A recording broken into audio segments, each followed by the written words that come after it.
नमस्कार। हर हर महादेव आप सभी को।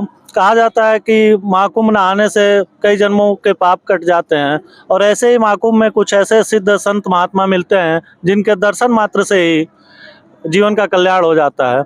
ऐसे ही एक महाराज जी हमारे साथ हैं। महाराज जी, क्या नाम होगा आपका? खड़े श्री बाबा नाम से बोला जाता है बेटा। श्री बाबा। हाँ, श्रीधर दास खड़े श्री। बाबा, आप कहाँ से आए हैं कुंभ में? श्री मथुरा वृंदावन धाम, मथुरा वृंदावन गोवर्धन बरसाना के बीच में पलसों ग्राम है। वहाँ आपका स्थान है, गौशाला है, वहीं पर आश्रम है। वहीं 30-35 साल से वहीं विराजमान है, वहीं रहते हैं हमारे राम जी भैया। महाराज जी की सिद्धि ये है कि ये कितने सालों से महाराज जी आप जमीन पे नहीं बैठे हैं? ये हो गया 43वां वर्ष चल रहा है, 43 वर्ष हो रहा है और 44 वर्ष फलाहार करते हो गया है। 12 साल मौन व्रत किया था।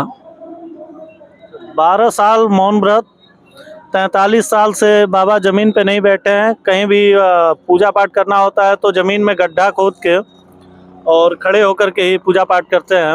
और फलाहार को कितने साल हो गए? सिर्फ ये अनाज नहीं लेते हैं, सिर्फ फलाहार लेते हैं। कितना साल हो गया फलाहार का? 1 वर्ष ज़्यादा हो गया है, 43-44 हो गया है। 1 साल पहले छोड़ दिया था फलाहार, अन्न छोड़ दिया था पहले। और 12 साल मौन व्रत। हाँ। तो ये महाराज जी, ये जो जब धरती पे ना बैठने वाला जो संकल्प है आपका, ये मतलब कितने सालों के लिए है? ये अनिश्चित काल के लिए है लाला। और इसमें जो है तो कोई की इच्छाएं नहीं है कि मतलब हम किसी कोई सिद्धि के लिए है कि कोई इच्छा पूर्ति के लिए है। ये केवल मात्र केवल जो है हमारे देश का कल्याण हो, हमारे देशवासियों का कल्याण हो, देश कल्याण के लिए। और गौ माता जो हमारे देश में सबसे बड़ी धरोहर गौ माता की है, गौवंश हम पालन कर रहे हैं वहाँ पर जहाँ स्थान में रह रहे हैं। तो गौ पालन जो है तो हमारा काफ़ी वर्ष से 30 साल से हो गया गौ पालन करते हुए। गौवंश के लिए ही नाना प्रकार की सब के लिए साधन बनाया गया है। गौएं हमारे देश में बहुत तबाह परेशान है। इसलिए ये है कि गौ माता का किसी प्रकार से कल्याण हो, और यही सब भक्तों के लिए हमारा संदेशा है कि जितना हो सके तो गौ सेवा करें। गौ माता अधिक से अधिक दुखी है, उनका जितना से अधिक मात्रा में हो सके तो गौ पालन करें, गौ माता की सेवा करें। यही हमारे हिंदू धर्म का गौ रक्षक, गौ पालन करना ही सबसे बड़ा धर्म है। और इसीलिए जो है तो सब ये नियम धर्म पूजा पाठ जितने आदि सब इसी की सुरक्षा के लिए कि हमारी गौ माताओं का कल्याण हो, भक्तों का कल्याण हो, सब देश का कल्याण हो, इसी के लिए। महाराज जी, ये शरीर पे क्या लगाए हुए हैं? भस्मी लगाते हैं। यहाँ जो है तो हमें करीबन 42 वर्ष जब से खड़े व्रत लिया तब से नित्यव्रत हवन करते हैं। चतुर्मासा धूनी तपते हैं। बसंत से धूनी उठाएगी, बसंत से धूनी तपना चालू कर देते हैं तो चतुर्मासा गंगा दशहरा तक धूनी करते हैं। फिर भंडारा होता है, फिर हवन चालू कर देते हैं। तो 8 महीने हवन चलता रहता है।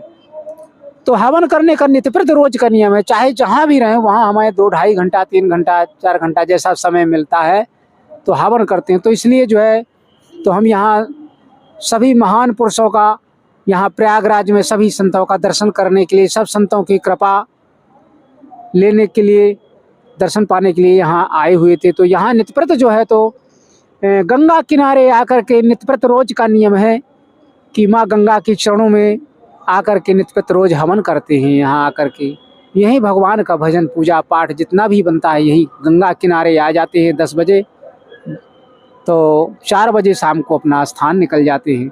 सेक्टर नंबर 18 में जो है तो अपना स्थान है। महाराज जी, कितने साल की उम्र से आप बाबा जी बन गए थे?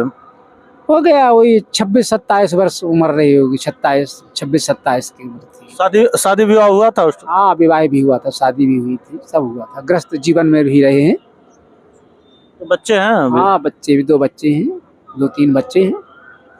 और स्त्री का स्वर्गवास हो गया था, फिर संन्यास ले संत हो गए थे। अच्छा, पत्नी के स्वर्गवास के बाद आपने संन्यास ले लिया। तो महाराज जी घर आप छोड़ दिए पूरी तरह से या जाते हैं अभी? नहीं, जाते हैं कभी कभी, लेकिन काफी वर्ष हो गया, करीबन 25-30 वर्ष हो गया, घर गए ही नहीं अभी। एक आध बार जाना हुआ है, जब से संत हुए एक आध दो बार गए हैं। जाते हैं, माता पिता का स्वर्गवास होने के बाद गए थे एक बार के लिए दर्शन करने। माता पिता का स्वर्गवास होने के बाद में गए थे, उनका जैसा जी होता है बच्चे का आना जाना जो होता है क्रियाक्रम करने के लिए गए थे। 2 दिन 3 दिन रुके, फिर चले आए। अच्छा महाराज जी, आप लोग इतना तपस्या करते हैं, इससे कोई सिद्धि भी होता है कि अब आपकी इतनी तपस्या, मौन व्रत और नहीं, ये कुछ नहीं, ये कोई सिद्धि के लिए बताया तो आपसे पहले बताया कि हमें संसार में किसी वस्तु की आवश्यकता नहीं है, ना कोई सिद्धि की जरूरत है, ना कोई अर्थ की जरूरत है, ना कोई मतलब किसी प्रकार की, केवल भगवान की भक्ति, भगवान के चरणों में स्नेह जन्म जन्म बना रहे, यही सबसे बड़ी सिद्धि है, यही सबसे बड़ा जीवन का लाभ है, मुक्ति का मार्ग। हाँ, भगवान के चरणों में हमेशा प्रेम बना रहे, भगवान की भक्ति प्राप्त हो, इससे बढ़ के संसार में कोई वस्तु है ही नहीं। और बड़े बड़े ऋषि मुनि देवता इत्यादि जितने भी है, सब केवल भगवान की भक्ति ही प्राप्त करने के लिए संत होते हैं। तो महाराज जी अभी गड्ढा खोद के ही खड़े हैं, मैं कैमरामैन से चाहूंगा एक बार दिखा दें आप सभी को।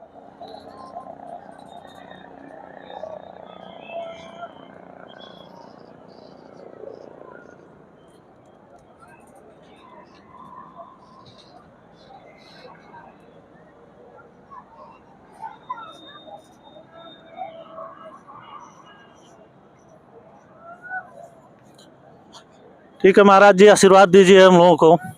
ठीक है, भगवान गंगा मैया की कृपा और जो है तो प्रयागराज जी की कृपा और हमारे ठाकुर जी की कृपा, श्री हनुमान जी की कृपा और भोलेनाथ की कृपा खूब तुम पर रहे, और खूब जो है तो आपका सब काम जो है तो बहुत अच्छे विधि विधान से चले। ये हमारी ठाकुर जी की कृपा से, भोलेनाथ की कृपा से आपको आशीर्वाद रहेगा। चलिए, आप बने रहिए हमारे साथ, ऐसे ही साधु महात्मा जी लोगों से आपका परिचय कराएंगे और कुंभ और इस प्रयागराज की विशेषता के बारे में आपको बताते रहेंगे और खुद जानकारी लेते रहेंगे। धन्यवाद।